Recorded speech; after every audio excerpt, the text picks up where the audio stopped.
What is up, fellow bench warmers? Welcome to your daily Fantasy Quickie.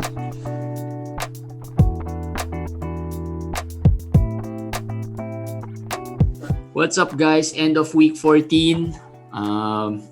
How are you guys doing? How was your fantasy week? For some teams, it's already fantasy playoffs starting tomorrow. How are you, Kamish? Doing fine.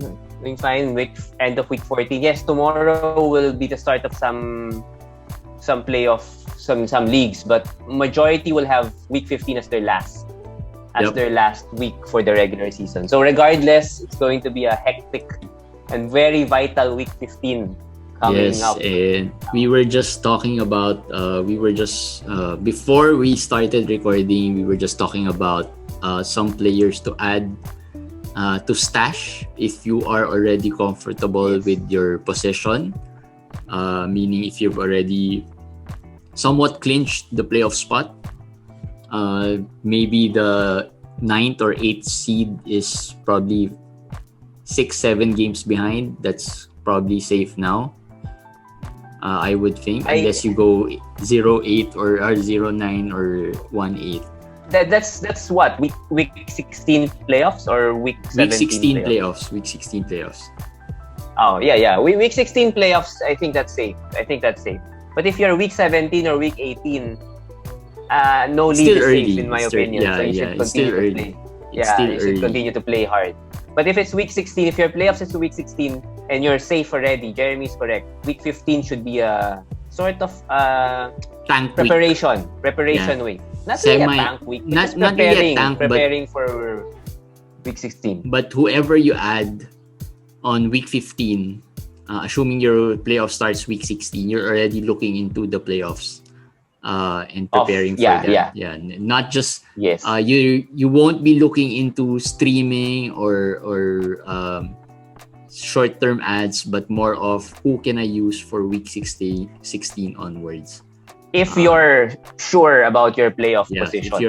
If you're not, then our weekly schedule and strategy thing that we posted today would help you, because you really need to catch. If you really need to catch up, you need to have a lot of games. Especially if you are just a game or two away, like that's a lot of my leagues are really tight when it comes to the playoff positioning. There are maybe for the 7th or 8th spot, there are 4 or 5 teams battling. Probably just some of them 1 game behind or just 2 games behind. So these are in our FBW league, Superstars League. It's very close. It's very close. Everyone's really close. I think the top 2 or 3 there would probably be a little safe already. Actually, the second place, Jeremy, is just 11 or 12 games ahead from the 12th place. So it's really not that. It's really not that far. But I think for now they are quite safe when it comes to the fantasy. Although the playoffs there starts week 18, so it's still a long way to go. 3 more weeks. Yes, 3 more weeks. And for this coming week 15, for those who are trying to catch up, it's kind of a bad news in the sense that the 2 teams with 5 games, Detroit and Toronto. Mm-hmm. Toronto, I don't have a lot of players that you can really stream for 5 games. Maybe Malachi Flynn, as we've been saying. But that depends also on Fred VanVleet. If Fred VanVleet is not really out. MRI is clean. So and he could still play. So the Flynn ad could be a speculative ad instead of a long term or a streaming ad as well. Maybe if VanVleet plays the first game tomorrow, some teams might be just dropping Malachi Flynn altogether if he doesn't perform. If VanVleet plays tomorrow, don't drop him, because maybe VanVleet will miss a back-to-back. That's my speculation. So they have a back-to-back tomorrow and the next day. So just keep him. And maybe you can we didn't put Malachi Flynn in the list of people we're gonna be talking about, but just to say, you might want to see what Flynn does in limited minutes, because he might give you something in 20-25 minutes, and that might be helpful. Detroit is a more better target. By the way, Mason Plumlee is already out for tomorrow. Damn. So he's already out as rested.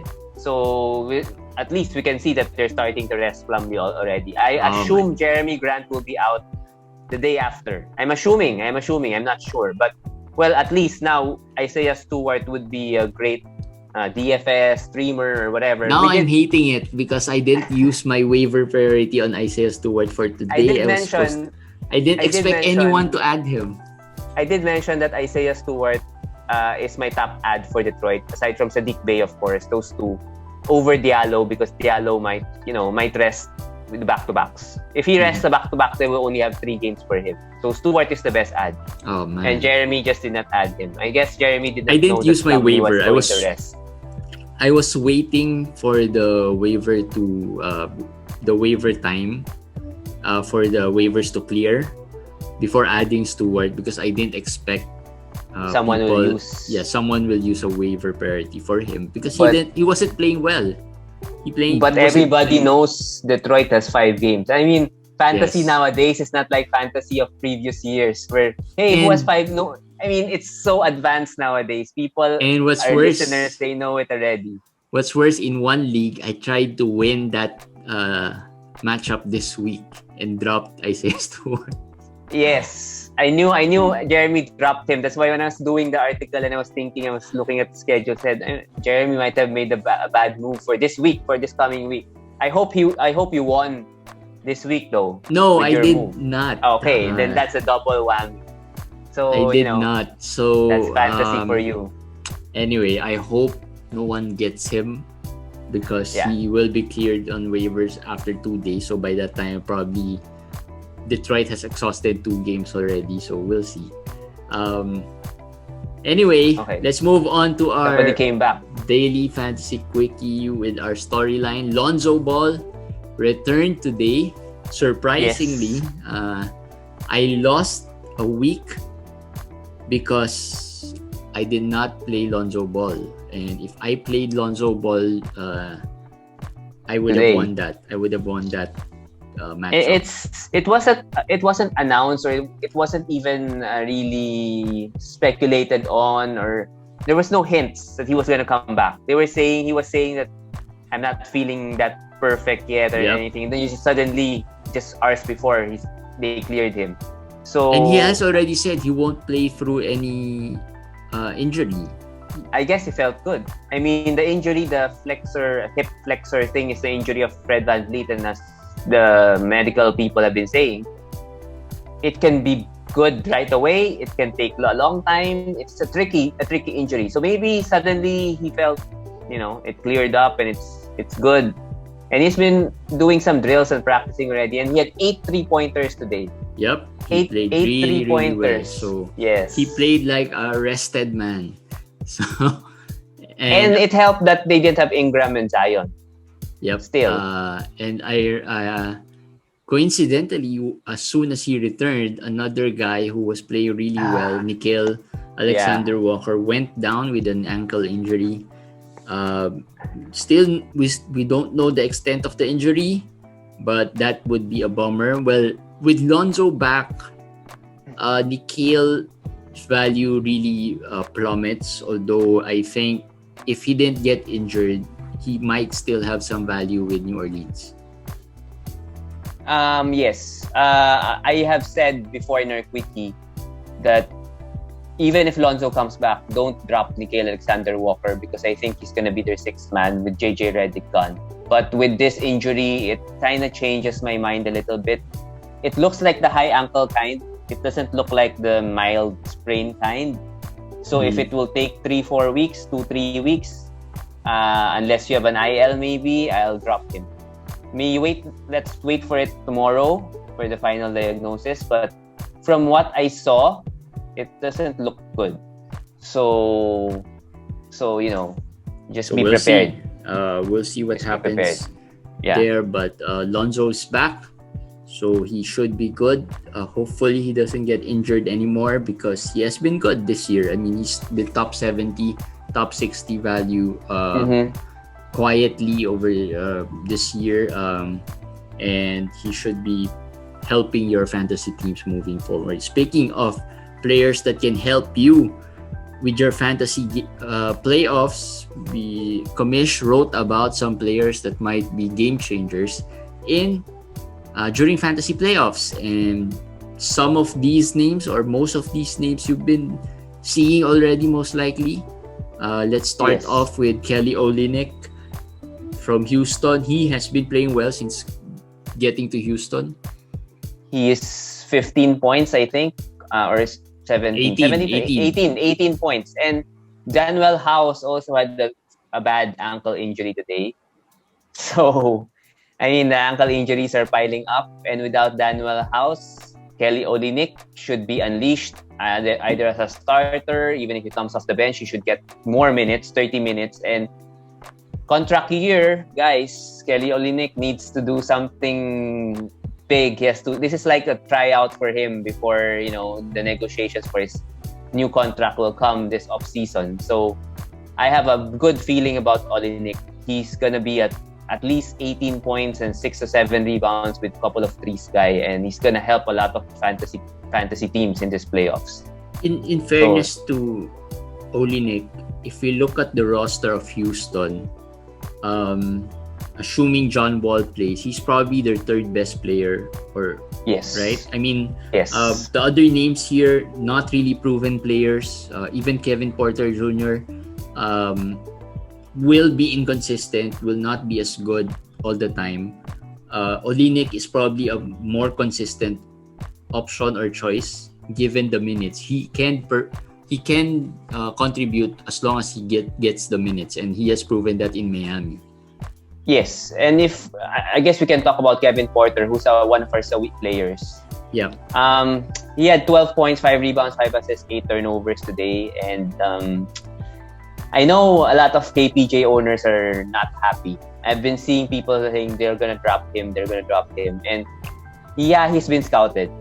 And as a point guard being scouted, you can't do what you did in the beginning, 30 points and 10 assists right away. As I said, it won't be that kind of games for him going forward. But maybe the 8 turnovers is a fluke. Maybe it's more 3 or 4 turnovers a game, but it's still not that good for a point guard. But for me, it's still a hold. Still a hold for me. Yeah, 14 team, maybe in a 12 team, maybe you can, see who's available, who's hotter there, who is more serviceable, or who can help you more. He is probably, for me, borderline hold in a 12 team league, but on a 14 onwards, I think he is still a hold because but I will say among the G League boys, I still have him as probably number 2. Before it was number 1, but right now I have him under Moses Brown because he can hurt Moses you. Brown doesn't hurt you. Yes. I mean, he gives you. Yeah, he gives you consistent. Well, maybe the scoring and the rebounding won't be as huge or won't be as consistent, but he won't give you too much turnovers or won't kill you on the field goal. Unlike KPJ, if he doesn't perform, he'll probably be shooting 30% field goal like he did today, and give you that's fine, but the turnovers 4 or 5 turnovers. That's the hurt, the one that hurts a lot. Yeah, and I'll give a name. Maybe it's another name in our fantasy game changers. Let's skip over to him, Chuma Okeke. Yep. I think if you have Okeke in your waiver wires, I'll be okay with swapping him and KPJ. He's been playing really well in 14 team leagues. I think he's a mass add, as I said yesterday with the Orlando topic that we did. But right now, I think Otto Porter is injured again. So as expected. As expected. And Okeke is I'm shocked. Otto Porter's injury was sudden. He was just suddenly seen in a walking boot. And he even played the game. I didn't know that. I didn't know he was in the walking boot. No one really even felt that he was injured. I think no one cared. No one cared anymore. No one was surprised. But for Okeke, without Otto Porter, he's averaging 3 assists and then 1.4 steals and 0.8 blocks as a starter. Mm-hmm. Those are good numbers, and and he's shooting very well. Yep. Yeah, he's shooting very well. I mean, I think he's gonna be another game-changing player this fantasy playoffs time. Yep. So Chuma Okiki is another player. Of course, Kelly Olynyk was the first player. Of course, another teammate of Okiki, Wendell Carter Jr., who was on the brink of being dropped by most of the fantasy managers before being traded, is now biggest winner. Probably the biggest winner, yes, fantasy-wise. Even the counterpart in his trade, Vucevic, has dropped in value somehow. Hasn't been performing as well compared to what he was with before the trade. And Wendell Carter probably is I don't know. I can't think of anyone who increased fantasy value as high as Wendell Carter did after. Maybe it's between him and Robert Williams of Boston, who had another good game today, by the way. But Wendell Carter, it's different because Wendell Carter, as Jeremy said, was almost if not in waiver wires already. Yep. And if not for the trade, I'm pretty sure he would have been dropped already. I'm seeing in him. I mentioned about this year, 1 year when Omer Asik. I don't know. I mean, our listeners are young, but Omer Asik had a year where he had 20 rebounds, doing 20 rebounds so easily in the fantasy playoffs time, and then just suddenly became the star of that fantasy playoff semis and the finals. I think Wendell Carter Jr. has that potential to be a 20-10 and then 2-3 blocks guy by the time the fantasy playoffs comes around.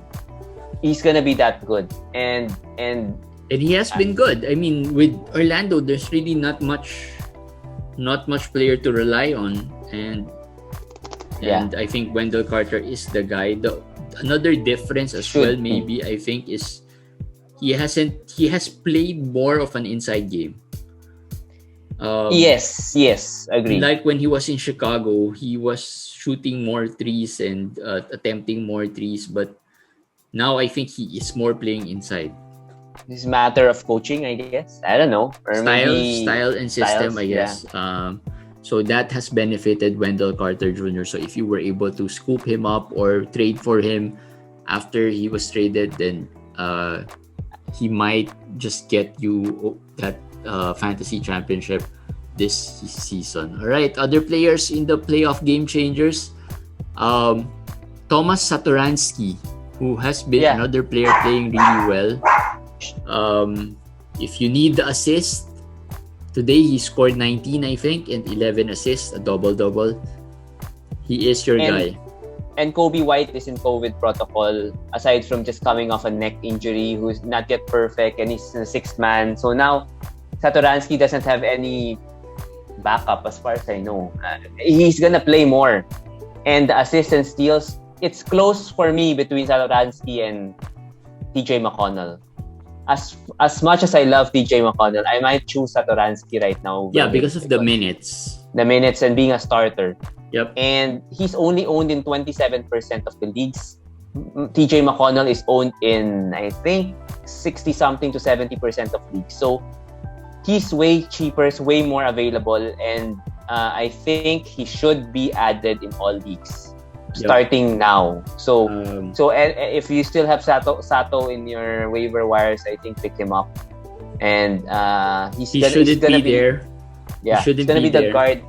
But one of the guards you can help you. If we talk about backups, there's really none except for Ryan Arcidiacono or whatever. Arcidiacono. Yeah. And maybe I think Levine plays a little point just to I'll add another name. Daniel Gafford, because I just want to torture Jeremy. I know he missed out on Gafford, so I just have to mention it here to see how tortured his face will be. Gafford is injured, I know, but he's in the IL already. He's IL eligible. If you have an open spot, you pick him up and then put him there. He averaged 12.5 points, 5.5 rebounds, and 2.5 blocks to 3 blocks when he was playing in Washington. The 2 to 3 games he played there. And that was in limited minutes. Pretty well. He shot it. And that was in limited minutes. So again, fantasy playoff time comes around. Maybe he'll be a double guy. So who knows, right? You won't lose anything because it's free. You can put him in your IL. So he's a guy you should pick up. Yeah, I was just telling Jeremy Kamish that I was thinking of a couple of days ago. I was already thinking of picking him up, but I was trying to win the week. Although I don't think it was worth the worth winning that week. Anyway, Daniel Gafford should be added right now. He could be playing late next week. Because he's out for 7 to 10 days. I think right now is probably around 7 or the middle of that 10-day week. All right, last player in their playoff game changer, Evan Fournier, player who has been dropped a lot of times, in a lot of leagues after that performance, first game with the first two games. Yep. Evan Fournier, I put him here. Every listeners know how much higher I am with him compared to other people. And yeah, he doesn't get 30. He won't get 30 to 35 minutes. He only got 21 minutes today, although it was a blowout. I think he'll settle in 25 minutes. And 3-3-pointers, 15 to 16 points a game is easy for him with that number of minutes. I think he was prematurely dropped, and I think he should be picked up. Threes and points guy, yes, but if you guys are being patient with Dwayne Bacon, with Malik Monk, with all those guys, with even Grayson Allen's, he's way better than those guys. Way better than those guys. So he's some managers got lucky, whoever picked him up. So Evan Fournier should be added back. Yes, and there was a good I think I can't remember if it's an article or a tweet that I read that he basically is the replacement of Gordon Hayward in Boston. And if there was a time when Boston had Gordon Hayward with Jaylen Brown, with Tatum and Kemba, and Hayward was still performing fantasy-wise. So it's like him being a replacement of Gordon Hayward. And if you look at that in that perspective, he should be, serviceable, or he should give you good fantasy value moving forward, as long as they use him well. All right. Those are the fantasy playoff game changers. Hope you were able to add them. If not, if they are still in your waiver wire, they shouldn't be, but if they are still there, hope you'll be able to still get them. And for some teams, there's still a week or a few days before the playoff trade deadline. You can still trade for them and make a last minute push as you prepare for the fantasy playoffs. All right, let's move on to some of the worrying players on the flip side. We have Ben Simmons. We've talked about Kevin Porter Jr., so we'll skip that. We have Ben Simmons, who we talked about the other day as well, who was not I'll add Seth Curry. Yeah, since we talked about Ben Simmons, I'll add Seth Curry. Both of them are... I don't know what's up. I really don't know what's up. With Embiid, without Embiid... Well, maybe it's mid-season slump. Let's call it that way. I don't think anyone will be dropping Ben Simmons, but Seth Curry, some people might. Well, some people would probably drop Seth Curry, especially if there are players available like Chuma Okeke or Fournier is still there. You might be dropping your Seth Curry, or players like James Johnson, who has been hot lately. From the waiver wire, you might drop Seth Curry for that. But Ben Simmons, probably won't drop him. I would put him in a slump mode. I think he is just slumping here. No one would drop him, so just wait it out. Yeah, that's the only thing you can do. I mean, if your trade deadline is over, that's the only thing you can do is hope for Embiid coming back, having a positive impact on his game. But to be honest, my hot take is I don't think it will be back this season. I just don't think. And for Doc Rivers to come out and have to defend him, it means, they know he's not producing the way they expect him to produce this season. So there, he is a worrying player. Hopefully, he Well, I am hoping he gets it back just in time for fantasy playoffs, so that would help your teams. All right, other players, James Wiseman. Is James Wiseman a drop now? For the right player, I think so. Because of the time of the season. Isaiah Stewart. 15. Not just for this week. Isaiah Stewart is producing pretty much similar numbers with Wiseman. Are you asking me if Isaiah Stewart is a drop, or should I pick up Isaiah Stewart for James Wiseman? Would it be wise to drop Wiseman for Isaiah Stewart? For this week only. For this week only. They're the same boat, in my opinion. They're both inconsistent. They're both rookies. They're both figuring out, stuff. But Wiseman is more talented. If I'm gonna bet on two of them, I think the talented one should get the nod, right? Yep. I should Which choose him. player do you think is worth dropping Wiseman for?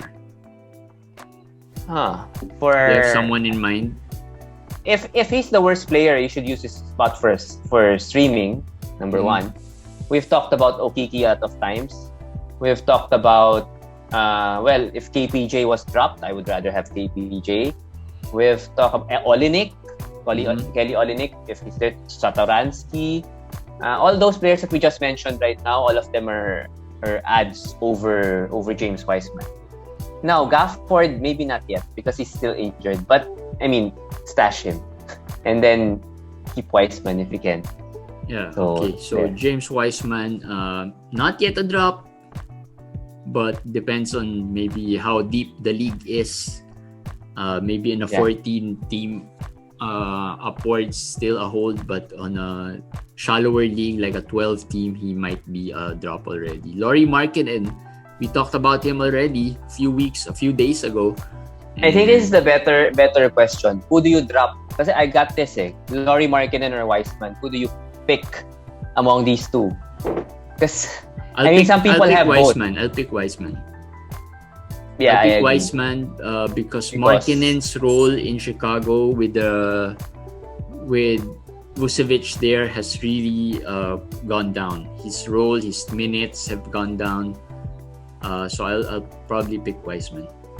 Yes, and my answer there is I pick Wiseman because at least I know the stats he's elite at, which is rebounds and blocks. Yep. To be honest, I really don't know what I've been thinking about it. What does Lauri Markkanen give me? If he plays well, he gives at this me point. Yeah, who would you rather have, Lauri Markkanen or Rui Hachimura? At this point, for that question to be a hard question means... Who would you rather have, Bojan Bogdanovic or Lauri Markkanen? That's the better comparison. I'll go Bojan with that because Bojan has turned it around. Playing better lately. Yeah, and Rui, although he is injured right now, he is way better right now than Lauri. But I see Rui Hachimura and some FAs, and I don't see Lauri Markkanen. So maybe because he's 81% owned, some people would like, should I drop someone who's 80% owned? Right? So for me, yes. He isn't performing. Yes. He isn't performing, and the upside is not there. So I don't think he has a big upside anyway. So the only reason I chose Hachimura is not because I own a couple of Hachimura, but his field goal is really good. So if you have, he gives you really good field goal. The other defensive stats are empty, but hey, you'll take the field goal. Not every player gives you great field goal percentages. Probably above 50%, and he scores, he rebounds, so that might be good enough. Lauri Markkanen can score a lot of points, but his field goal would probably be, that's the upside, right? Markkanen from time to time has the potential to give you a lot of points, but his field goal will probably be bad. Yeah, that's true. I'm thinking of the last time he scored a lot of points, but no, not this year probably. Oh, this year he had some 30-point games here. Maybe he needs an injury to be relevant. Let's put it at that. So this, if there's an injury that happens in Chicago, yeah, sure, he's gonna be relevant again. But right now, I don't see him helping you in any category. I don't think 12 points will help you, right? It's not a game changer. I'll make it easy for you guys. Drop him. Yeah. Drop him now. I mean, if you're closing in that fantasy playoff spot, just get players who has good potential in fantasy plays. By the time fantasy playoffs come, you'll probably drop that spot anyway. So yes, good advice by Jaren. It won't matter already if you hold on to him in fantasy playoffs. By the time fantasy playoff starts, you'll drop a lot of players. You'll probably use up all your moves just to survive and win your week, right? So I would say just drop him. All right. Waiver wire specials. We talked about some of these guys. James Johnson has been hot without Brandon Ingram and Zion. I now recall the James Johnson we had in Miami way back. Yeah, 5-6 years ago. He is a fantasy stud in Miami before he became Boris Diaw. Yeah. Before he was booted out of Miami, I think that's the time. That's the reason, because fantasy value plummeted. He became Boris Diaw, but he's been good. He's been good in New Orleans. I'm debating whether he will still have value when Zion and Brandon Ingram comes back. And a part of me says that yes, because again, they don't have anybody else. They don't have a lot of people left. But I think he'll be inconsistent when that happens. So maybe more of just a streamer if they come back. But he will still have value. He will still have value even if they come back. He was having some value in Dallas before he got traded. I mean, not maybe a long-term type of player, but he can give you some good defensive stats here every now and then, right? So and I'll just add, in New Orleans, someone to look at is Jackson Hayes. He started at power forward because Zion was out, and then Guillermo Hernan Gomez had a great game today, 7 out of 7, 15 and 12. Watch out. Watch out for that battle. Will Hayes become the second center, or will Hernan Gomez become the second center? Because if Hayes gets the second center position, he's been hot lately. And if they're gonna play him power forward position beside Steven Adams, Hayes might have some value also come fantasy playoff night. So look out for that. Someone to monitor as the fantasy playoffs start. A waiver wire. Yeah. RJ Hampton, a player in Orlando, another player in Orlando who started today. This one is because he started at point guard. I like him at point guard. If he's gonna start at shooting guard, I don't like it. But a while ago, he started at point guard and played exclusively at point guard. If that's gonna happen, I'm gonna change my opinion about RJ Hampton. I think he'll have some value if that is what's gonna happen. Yep, but again, you might want to level your expectation as well with RJ Hampton. If he had a good game today, and similar to how Kevin Porter is, once teams get to scout you already and know how you play, that's true. They'll make adjustments. And we've been saying it all along this year, wherein a rookie gets hot and eventually fizzles out because they've been scouted and teams have adjusted. So that happens a lot, especially with rookies who are more prone to mistakes and are not familiar with the adjustments. The way they call it is that sometimes the game hasn't slowed down for them, and if the game has, it's always what the veterans say, the great players. That's how they say.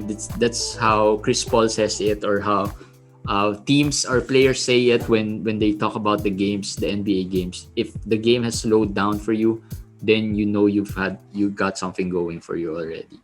All right, Isaiah Thomas, 10-day contract with New Orleans. Is he going to be? Is this a speculative ad? Yeah. Will it's he just play? My ad. My thing is, I'm not even sure if he's gonna play. It's a personal fetish of mine. So indulge me, guys. Is fetish the right term?